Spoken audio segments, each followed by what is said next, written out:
Hello friends, welcome to সোপান academy. আজকে আমরা ডাব্লিউবিপি এবং কেপির কম্পাউন্ড ইন্টারেস্টের বাকি প্রশ্নগুলোর সমাধান দেখব। ভিডিও শুরু করার আগে তোমরা যারা নতুন আমার চ্যানেলে বা একদম প্রিপারেশনকে জিরো লেভেল থেকে নিচ্ছ, তাহলে অবশ্যই আমাদের সোপান একাডেমি অ্যাপটা ডাউনলোড করে নেবে। এখানে বিগত বছরের প্রশ্ন ফ্রি অফ কস্টে পেয়ে যাবে, একদম যেভাবে দেখো বোর্ডে দেখা যাচ্ছে। ক্লার্কশিপের সমস্ত প্রশ্ন একদম অরিজিনাল কোশ্চেন পেপার, ডাব্লিউবিসিএস প্রিলিমসের, ফুডের, মিসলেনিয়াস এবং পরবর্তী আরও যত পরীক্ষা হবে সমস্ত কিছু আপডেটেড পিডিএফ এক জায়গাতেই তুমি কিন্তু পেয়ে যাবে।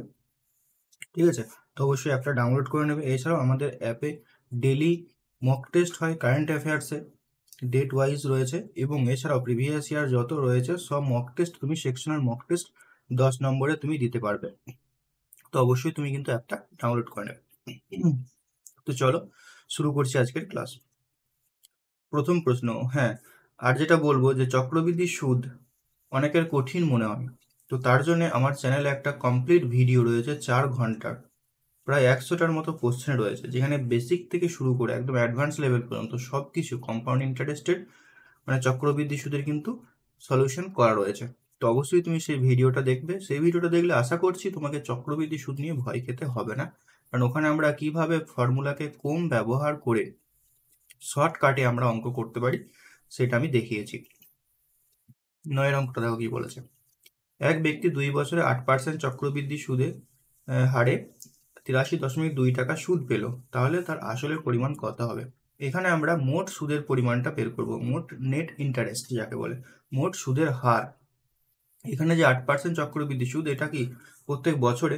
যদি 2 বছর ধরে এটা দেয় তাহলে মোট সুদের হার কত হবে সেটা বের করবো। তো সেটা কিভাবে বের করবো? একটা ফর্মুলা রয়েছে, x plus y plus x y by 100। এই ফর্মুলাটা অনেকেই জানো, যখন আমরা পার্সেন্টেজ করেছি মানে শতকরা করেছি, তখন কিন্তু এই ফর্মুলাটার ব্যবহার অনেকবার করেছি, এবং বারবার আমি তোমাদের বলেছি যে এই একটা ইম্পর্টেন্ট ফর্মুলা যেটা বিভিন্ন জায়গায় কাজে লাগবে আমাদের। সো দেখো, 8% চক্রবৃদ্ধি সুদ বলেছে, তাহলে আমরা কি করবো? এক্স এর মান 8, ওয়াই এর মান 8 বসিয়ে দেবো। 8 8 64 বাই 100, দ্যাট ইজ 8 8 16 হচ্ছে, আর এখানে আসবে দেখো 0.64, মানে 16.64% হচ্ছে নেট রেট। 2 বছরের জন্য হলে এই ফর্মুলাটা, 3 বছরের জন্য অন্য একটা রয়েছে প্রসেস। তাহলে দেখো, নেট রেট যেটা হচ্ছে 16.64%, মানে আমি 2 বছর ধরে 8% হারে যদি চক্রবৃদ্ধি সুদ হিসাব করি, আর ডাইরেক্ট যদি আমি 16.64% সুদ হিসাব করি, দুটো সেম হবে। ওকে, এটা হচ্ছে নেট রেট। এখন দেখো টোটাল সুদ কত পেয়েছে? 83.2%। তাহলে এই 16.64%-এর মানই হচ্ছে 83.2। আমাকে বের করতে হবে 100%-এর মান। ঠিক আছে, তো দেখো আমি ক্যালকুলেশন করে দিচ্ছি, এই জায়গাটা মুছে দিচ্ছি।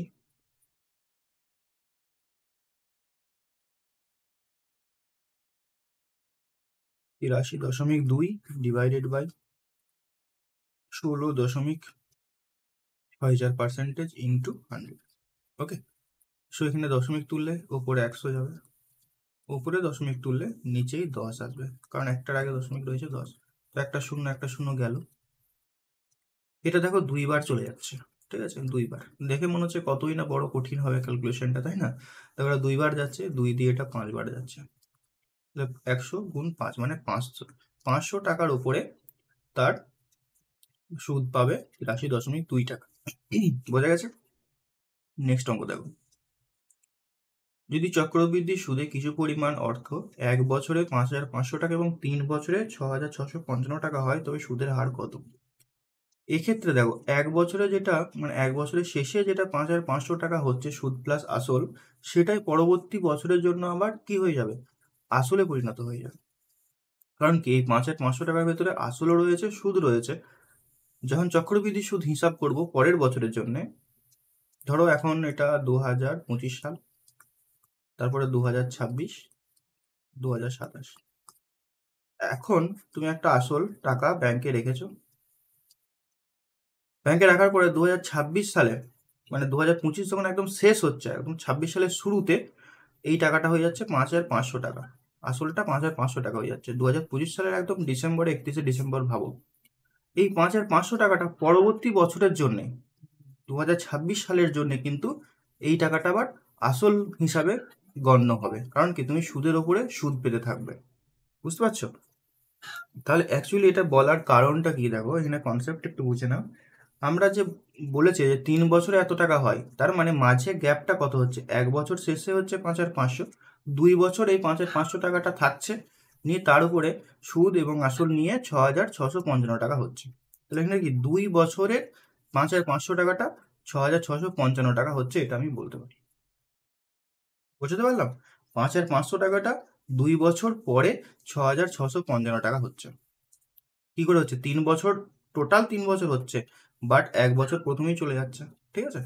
তাহলে দেখো কেন বলছি এই কথাটা, এখানে যে ফর্মুলাটা আমরা বের করেছিলাম, যে আগের যে বেসিক ক্লাসটা রয়েছে সেখানে কি জানি, এ মানে অ্যামাউন্ট বাই পি, মানে হচ্ছে অ্যামাউন্ট মানে হচ্ছে তোমার সুদ প্লাস আসল, পি মানে প্রিন্সিপাল মানে আসল, এটা সমান 1 plus r by 100 whole to the power. এটাকে দেখো আমি কি করেছি, আমরা কি ফর্মুলাটা জানি বলতো, এ সমান P into 1 plus r by 100 whole to the power t, তাই না? এই পিটাকে আমি নিচে নিয়ে এসেছি, আর কিছু করিনি, কিন্তু ভয় খাওয়ার কিছু নেই। অ্যামাউন্ট মানে সুদ প্লাস আসল হচ্ছে কি 6,655, আর আসল কত 5,500, এটা কিন্তু 1 বছরের শেষে এটা আসলে পরিণত হবে।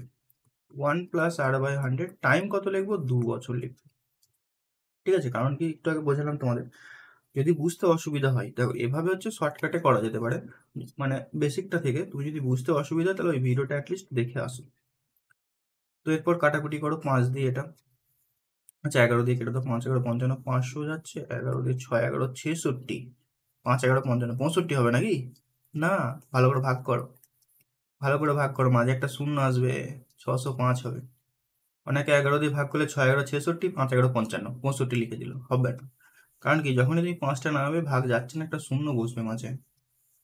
5 দিয়ে এটাকে কাটো, 5 12 60, 5 5 25, সরি 5 12 60, 5 1 5, 121, এটা 5 দিয়ে হচ্ছে 100। তাহলে এদিকে হচ্ছে কত, 121 বা 100, এখানে স্কোয়ার রয়েছে, তাহলে 121কে আমি 11 আর 100কে আমি 10, এদের বর্গ লিখতে পারি। তো এটা সমান হচ্ছে, দেখো এটা, ঠিক আছে, তো উপরে 2 2 আমি উড়িয়ে দিতে পারি। তাহলে এখান থেকে পাচ্ছি দেখো 11/10 সমান 1 প্লাস আর বাই 100, একটা এদিকে আসবে, বিয়োগ হয়ে যাবে, ঠিক আছে, -1 হয়ে যাবে, 1 10 হয়ে যাবে বিয়োগ করলে, 1 10 সমান আর বাই 100, নিচে একটা শূন্য কেটে যাচ্ছে, এখান থেকে আর সমান পাবো আমি 10%। অঙ্কটা কিন্তু 1 মিনিটের মধ্যেই হবে, যদি তোমার বেসিকটা ক্লিয়ার থাকে, এবং আমি বোঝালাম বলে অঙ্কটা কিন্তু দেরি হলো, বাট ইজিলি তুমি এটা সহজেই করতে পারবে। ওকে, নেক্সট দেখো, 1,000 টাকা 10% হারে 3 বছরের চক্রবৃদ্ধি ও সরল সুদের পার্থক্য কত টাকা? এটাও আমি দেখে উত্তর করে দিতে পারি, কিন্তু তোমরা সেটা বুঝতে পারবে না। এখানে আমরা মোট রেট, নেট রেট বের করব, মোট সুদের হার বের করব। 10% হারে 3 বছরে, 10% হারে 3 বছরে সরল সুদের নেট রেট, সরল সুদের নেট রেট কত হবে, 30%, জাস্ট গুণ হয়ে যাবে। কিন্তু চক্রবৃদ্ধি সুদ, কম্পাউন্ড ইন্টারেস্টের নেট রেট কিন্তু 30% হবে না, কত হবে, 33.1%। এটা কি করে পেলাম, যে ফর্মুলাটা রয়েছে 331 লিখে দেবে, ঠিক আছে, প্রথমে লিখবে 10% বলা হচ্ছে, 100 টাকা যদি আসল হয়, 100 টাকা 10%, 10 টাকা, 10-এর আবার 10% 1 টাকা, 1-এর আবার 10% 0.1, এটা গুণ করলে 30, এটা গুণ করলে 3, এটা গুণ করলে 0.1, তো দেখো 33.1%, এটা হচ্ছে নেট। এগুলো সব মুখস্থ হয়ে যাবে যদি আমার ক্লাসটা দেখে থাকো। 33.1%, তাহলে পার্থক্য কত হচ্ছে, দেখো 30% আর 33.1%, 3.1%-এর পার্থক্য হচ্ছে, 3.1%-এর পার্থক্য। কত টাকা বলেছে, 1,000 টাকা বলেছে, তাহলে 1000-এ 3.1% বের করে দাও, পার্সেন্টেজ তুললে নিচে 100 আসবে, দশমিক তুললে নিচে একটা শূন্য আসবে, তাহলে 1000 1000 কেটে যাচ্ছে, অর্থাৎ 31 টাকা হয়ে যাবে উত্তর, অপশন ডি। ঠিক আছে, তো আজকে টোটাল আমরা 3টে প্রশ্নের সমাধান দেখলাম, যেগুলো বাকি ছিল করানো, করে দিলাম। এগুলো সব কিন্তু লেটেস্ট পরীক্ষার প্রশ্নপত্র। এখন যে প্রশ্নগুলো আমি তোমাদের সলভ করাচ্ছি পরবর্তীতে, তো এগুলো কিন্তু সব লেটেস্ট পরীক্ষা। তো এই ধরনের প্রশ্নই কিন্তু তোমাদের আসতে চলেছে। তো অবশ্যই কিন্তু খুব ভালোভাবে প্র্যাকটিস করবে। হাতে সুযোগ কিন্তু একবারই পাবে, বারবার কিন্তু পাবে না। যে তোমার মনে হচ্ছে না যা দেখি পরীক্ষাটা কেমন হবে, হ্যাঁ, এসবের কোনো জায়গায় কিন্তু এখানে নেই। তোমাকে বেস্ট দিয়ে প্রিপারেশন নিতে হবে। তুমি যদি একদম ম্যাথ জিরো লেভেল থেকে শিখতে চাও, এখনো সময় রয়েছে।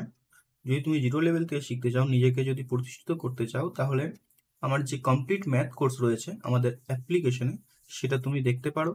খুব কম প্রাইসে, মনে হয় সম্ভবত 300 টাকায় 1 বছর, বা 6 মাসের জন্য মনে হয় 250 টাকা সম্ভবত। ওই প্রাইসে তুমি কমপ্লিট ম্যাথস পেয়ে যাবে। সেখানে 3000+ ম্যাথ তুমি কিন্তু পেয়ে যাবে। তো অবশ্যই এই কোর্সটা তুমি নিয়ে নেবে। দেখা হচ্ছে নেক্সট ক্লাসে। Till next class, take care.